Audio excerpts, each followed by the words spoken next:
There's a version of Street Fighter history where a slick breakdance-kung-fu prodigy challenged Ken Masters and stole the spotlight.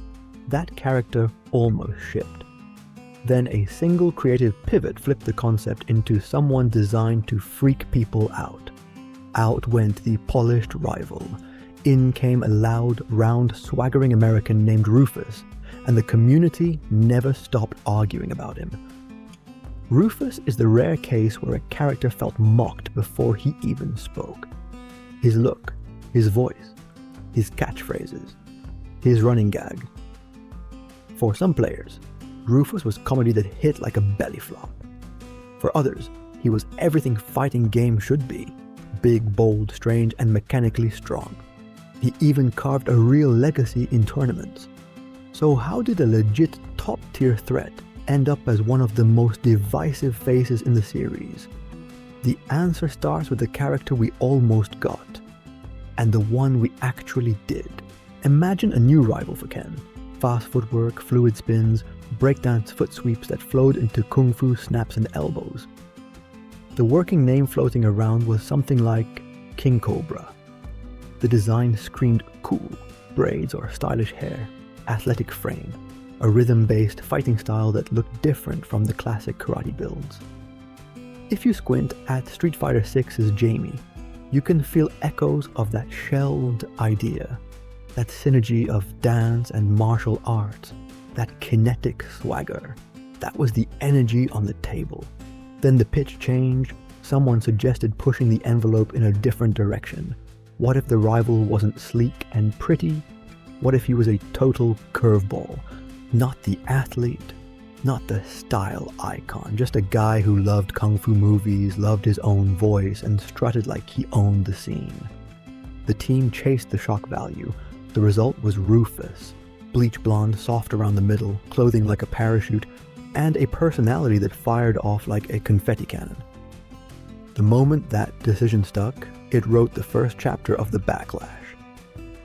Players didn't lose King Cobra by accident. He was traded away. And from that moment, Rufus had to fight not just the roster, but the ghost of what could have been. Still, a wild pivot can work if the personality hits. If you sell it with charm. If the joke lands. That's where the next problem started. Because Rufus wasn't just designed to surprise you. He was engineered to talk you into hating him. Rufus comes in hot. He's the best in America. He's the king of kung fu. He's Ken's ultimate rival. Ask him and he'll tell you twice, maybe 3 times. He's a motor mouth with a sugar rush. He rambles after matches. He turns victories into speeches. He throws around half-baked kung fu references, swears he's a master, and repeats his favorite lines until the opponent wants to unplug the cabinet. The humor beat that pushed players over the edge is infamous. Rufus kept mixing up other characters for Ken. Blonde hair? Must be Ken. Wearing a jai? Must be Ken. Even if it's not a jai, even if it's not a dude, the gag kept popping up everywhere. It was the kind of bit that can be funny once, twice if you're lucky. But when it turns into a chorus, it starts to feel like the character is winking at you while poking you in the eye. There are moments that soften him. His girlfriend Candy beams at him. She talks him up like he's a hometown hero. In that little duo, you can see a genuine spark. 2 goofs in love, backing each other up on this weird road trip through the world's martial arts scene. But the prevailing tone is loud, cocky, and one note. For a lot of players, that drowned out the sweetness. For others, that was the whole point. Street Fighter needs loud. It needs freaks. It needs running jokes. Yet even the most annoying voice loses power if the gameplay is bad. Rufus didn't have that problem. He was dangerous. Here's where the salt got seasoned. Rufus was good. Early Street Fighter IV was the era of heart-stopping scrambles, twitch reactions, and brutal corner carry. Rufus fit that meta like a glove. Dive kick pressure opened people up. Target combos into big damage. A juggle toolkit that melted life bars if you guessed wrong. His ultra, with that operatic flourish, closed sets in dramatic fashion and gave highlight reels a theme song. It's one thing to laugh at a joke character who loses. It's another to get sat down by him on stream. Players learned it the hard way at majors. Justin Wong piloted Rufus to deep brackets and grand finals. For a while, he defined what the character looked like when played at the ceiling. The message was clear. You can hate the design, but you must respect the results. The dissonance amplified the rage. People do not like losing to a character they don't respect visually. It feels like a personal insult. It makes every rambling victory quote feel like it's aimed at you. There was also a technical layer to the resentment. One-frame link routes created a skill wall. If you dropped them, the character looked clumsy. If your opponent didn't drop them, it felt unfair. The dive kick set play stirred debates about degeneracy. This isn't real neutral. This is a coin flip. And when a coin flip keeps landing on your chin, you start telling yourself you hate the character. Sometimes you do. Sometimes you just hate losing. With Rufus, those lines blurred. Strip away the frame data and you still have a design people read as a stereotype. Loud American, big belly, loud bike, big ego. Thinks he mastered ancient kung fu by watching movies and doing a tourist trip. If you weren't laughing, it felt like the game was laughing at you. And that's the crack. Humor that punches down gets old fast. Not everyone saw it that way, of course. Some people thought the joke landed because it mirrored parts of the fighting game community itself. Fans who talk big, argue online, and form rivalries with total strangers. In that reading, Rufus isn't a jab at the nationality, he's a roast of the scene, a mirror with a goofy grin. The comparison that always comes up is Tekken's Bob. Big guy, moves hot. But Bob feels cool. He's not a punchline, he's a star. That contrast made Rufus look worse. Both characters are heavy, both are agile, but only one got the power fantasy framing. The other got the look at this clown framing. As a result, players who wanted a big body done right pointed to Bob. Players who loved chaos and absurdity pointed to Rufus. Neither side was wrong. They were talking about different emotional goals. The discontent was never just about waistlines, it was about tone. When your brand is overbearing and the joke is endless, you need a payoff that warms people to you. Rufus had a path there. It just wasn't front and center. If you take a breath and look past the shouting, Rufus has a core that's oddly sweet. He's a fan. He loves kung fu like people love comics or anime. He loves the road and the thrill. He's a biker who found martial arts the way some people find a band, by obsession, not pedigree.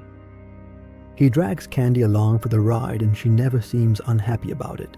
She's supportive. She's the hype squad. They feel like that couple you see at the state fair who make each other laugh at jokes no one else gets. It's not aspirational, it's affectionate. In that light, the Ken obsession reads differently. It's not malice, it's delusion. He wants to belong so badly that he forces a rivalry into existence. He's the class clown who wants the quarterback to notice him. When the gag is used sparingly, it's funny. When it's leaned on, it becomes static. You can't build a character on static. But it did reveal something that fans of Rufus always point out. Beneath the noise, there's sincerity. He isn't cruel, he isn't dark, he isn't a bully, he's a dork with a dream. That's why some players ask for a comeback arc. Keep the energy, keep the goof, but cut the mean edge and the gross out beats. Let the sweetness breathe. Make the joke a seasoning, not the meal. When people say Rufus could work, this is what they mean. Rufus failed to win over a large chunk of the audience because 3 dials were cranked too high for too long. The visual gag, the voice gag, and the Ken gag. He talks like a fire hose. He looks like a balloon animal made by a wrestler. He repeats the same bit until you feel trapped in a loop. Contrast him with Dan. Dan is ridiculous but sympathetic. The world picks on him. He keeps going. You want to see him win one time. Rufus picks on the world. He keeps talking. You want him to please. For the love of all that is sacred, take a breath. Even the wins hurt his likability.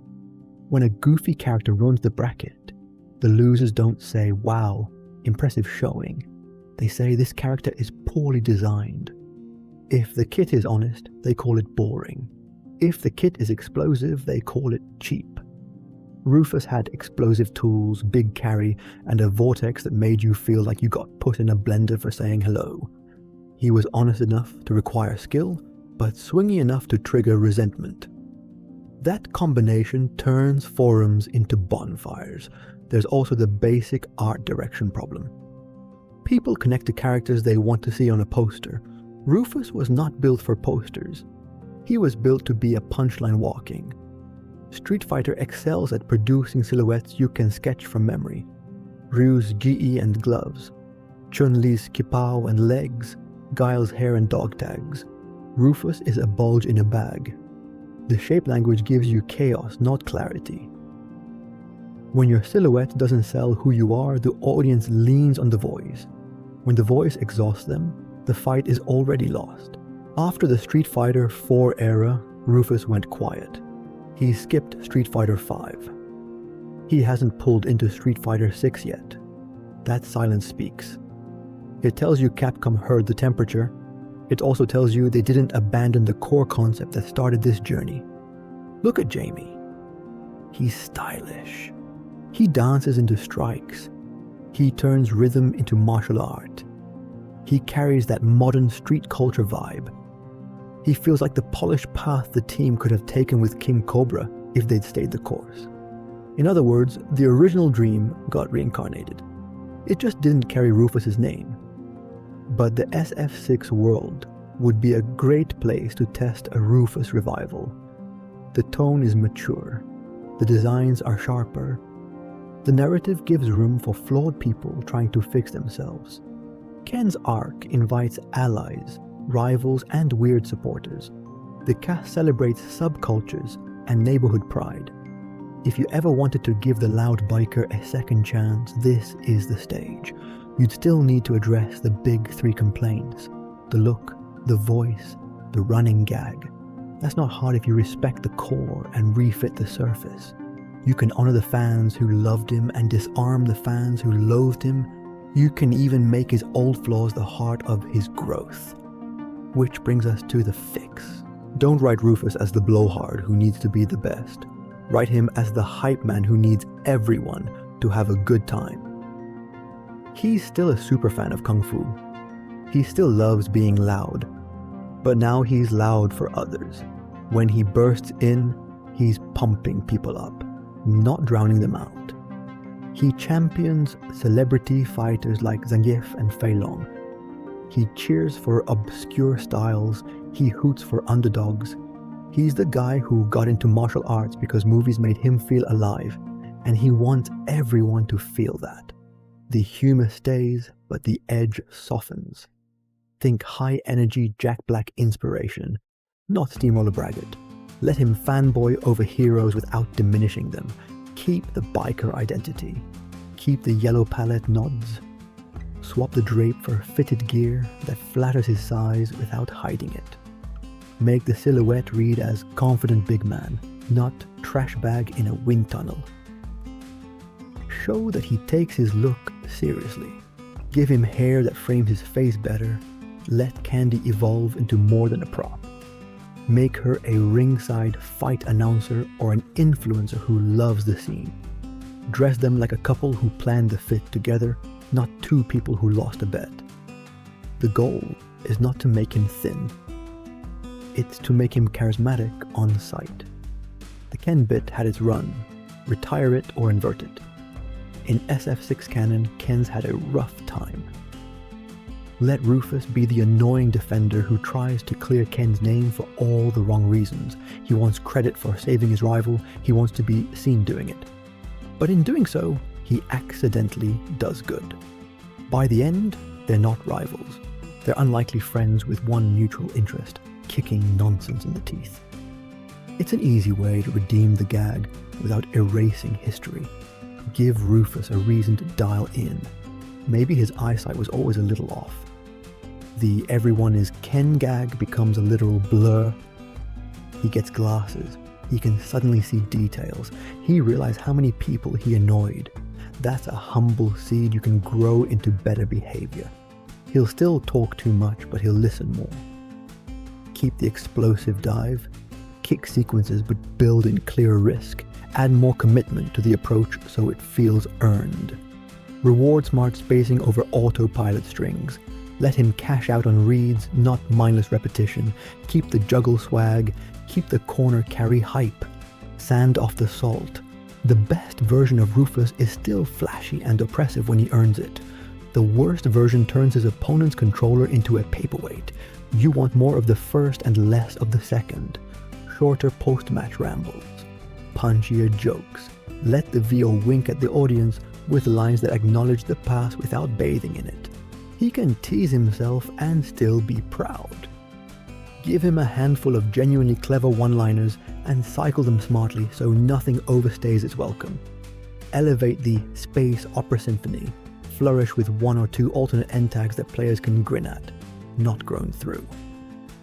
Don't let Candy be arm candy. Make her a character with agency who loves the community. She can MC small events, run a Fight Club social channel, or interview winners. She can be the one who nudges Rufus to take a breath. When he runs hot, she grounds him. When he doubts himself, she revs him. Their relationship is the heart. Keep it kind, keep it funny.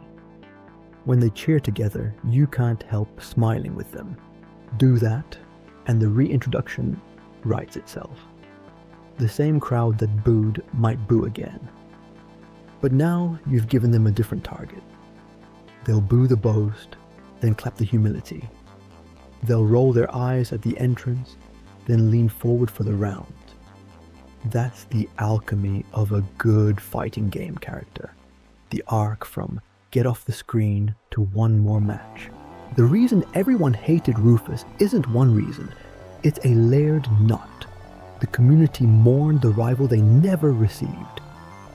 The final design leaned into chaos over cool. The voice doubled down on a joke until it broke. Then the gameplay poured gasoline on the flames by being strong and tilting at the same time. That combination made Rufus a magnet for salt. But even in the middle of that storm, he earned real respect. Tournament results don't lie. Stream monsters typed grudging compliments between the complaints. We're in a new era now. Street Fighter 6 nails style, silhouette, and soul. It resurrects old ideas with modern polish. The blueprint to fix Rufus is simple.